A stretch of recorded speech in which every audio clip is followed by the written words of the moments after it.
Just wanted to give you guys an update on what is going on not only with YouTube, but with the situation in Venezuela. Earlier today, I attempted to post a video. It was live and up for about 1,000 views.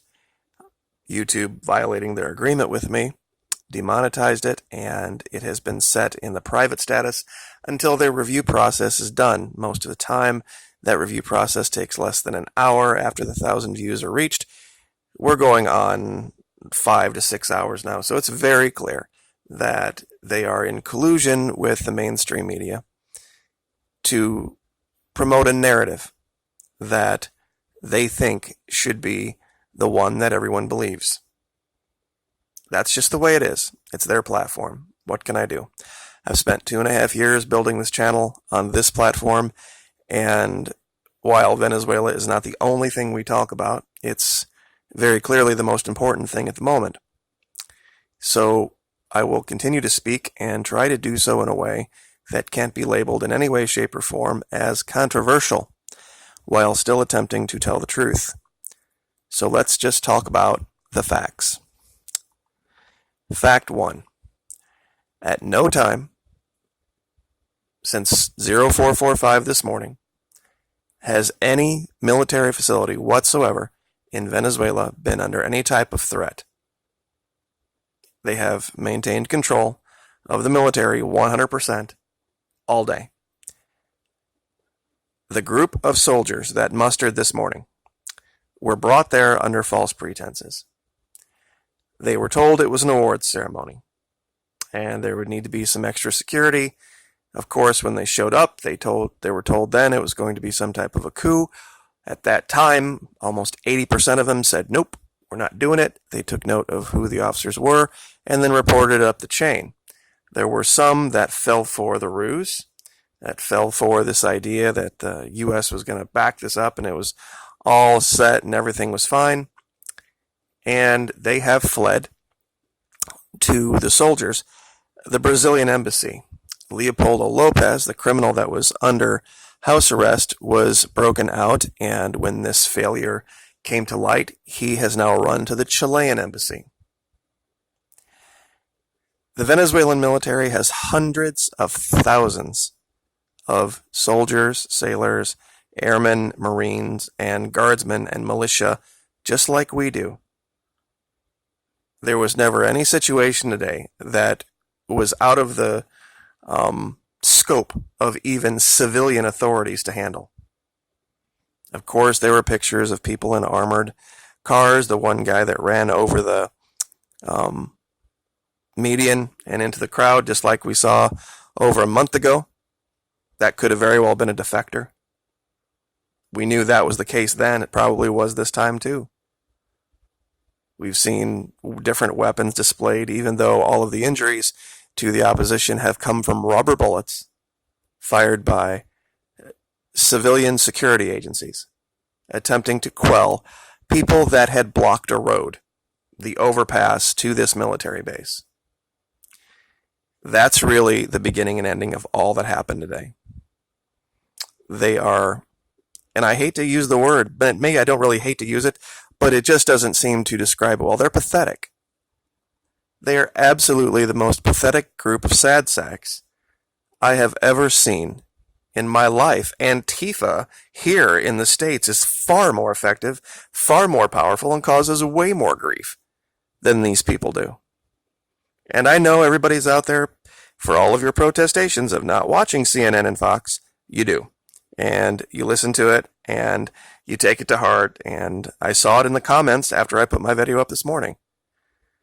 People saying, no, wait a minute, this looks a lot bigger than what you're saying. Yeah, you got it right. It looks a lot bigger. That's why they were smart and shut down CNN inside Venezuela, just so they could not manipulate the images to make you believe something was happening that wasn't. At no time has Miraflores Palace ever been even remotely under any kind of threat whatsoever from anyone. This was a very small group of people, and I know that you are familiar with the paradigm that believe they have an ally with the criminals in Washington, D.C. This is where everything comes together with what the channel has been trying to speak about. There is no solution for Venezuela, for our freedom, for the well-being of this nation that exists inside that beltway, no matter who would take what office. I know many of you are upset with me for going after Tulsi Gabbard. I could do one every day on Joe Biden. I could do one on Kristen Gillibrand. I could do one on Elizabeth Warren. I could go right down the list, and I could do the same thing on the Republican side. The reason I chose her was because she was the one who had been most successful making people believe she was something she wasn't. Until I see one of those people come out and challenge the narrative, for Tulsi Gabbard's, I guess, she has said, yes, we shouldn't be involved in regime change, that's fine. But until I see somebody come out and specifically say that Washington, D.C. is lying about the situation and what caused it and the fixes and their intentions, I'm not going to believe in any of them. Abby Martin is right on the same sheet of music. A lot of people think she's a liberal. She's anything but. Nobody is telling you the truth about what the reality of the situation is other than this channel, Jennifer Hammond's Gray Zone, Redfish, Jimmy Dore, Media Roots Radio, and every single one of us has gotten absolutely clobbered on YouTube for challenging this false, fake, make-believe narrative.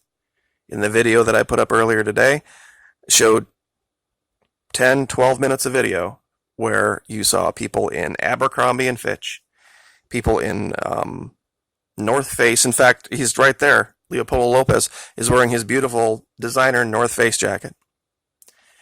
People taking selfies, people putting stuff up online and smiling, somewhat overweight in some cases.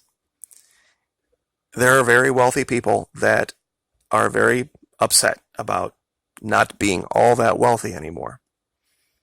And they think that because there is a billionaire real estate mogul sitting in the West Wing, that they will have an ally. Unfortunately, they are up against a group of people that have been planning for this for decades. The Chavistas are not stupid people. They understand this paradigm very well. DC tried this decades ago and failed. They tried to put in Pedro Carmona. And for a while, they were successful. They took down Chavez for almost 48 hours. It's a lie. And now it's come to the point that telling the truth has become controversial on YouTube. Everything that I have said for the last year, I can prove. And I can show you facts. I can take you to link after link after link after link, and when I was doing that, YouTube decided to demonetize me for sharing links. That's why they have this coordinated plan to turn YouTube into puppies and kittens and cartoons and gaming and cooking shows. Because it's not about the controversy. It's hilarious. Right after I had my video demonetized this morning, I actually did, and I'll admit this, I did go to Fox just for a second to see what the fake story was, and they're running this over and over clip of the armored car running into the crowd.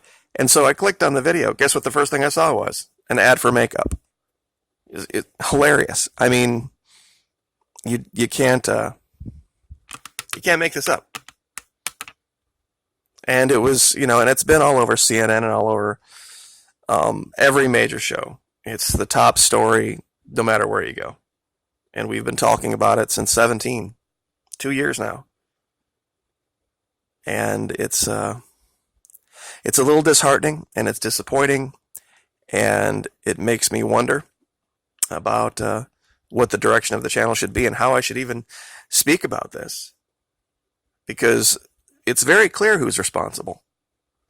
Anybody with any amount of reasonable, objective ability to see what has happened down there can see clearly. It has nothing to do with socialism. The amount of effort that DC has had to put into this for so many years should show you clearly that, wait a minute, if socialism just fails on its own, why did DC have to do all of this? Why do they have to be involved at this level? The people of this country should have risen up and, if it was really as bad as they say it is for everyone, then this would have collapsed a long time ago. The whole story of Venezuela on the brink. I can show you articles that say Venezuela on the brink of the edge of the abyss and all this kind of crap from 2015. 16 and 17 especially. Literally, Bloomberg, Forbes, everybody. CNN, it's not a left-right thing. So, just understand that, and I know a lot of you get this, they need the media on their side. They need to mislead you with certain facts they've twisted. So, I'm not saying don't watch, I guess, in the sense that if you have a clear enough mind to watch and understand you're being lied to, then by all means, take notes. Psychological operations can't be taught any other way than in the real world. So, we'll leave that there. Like, share, subscribe. We'll see you next time.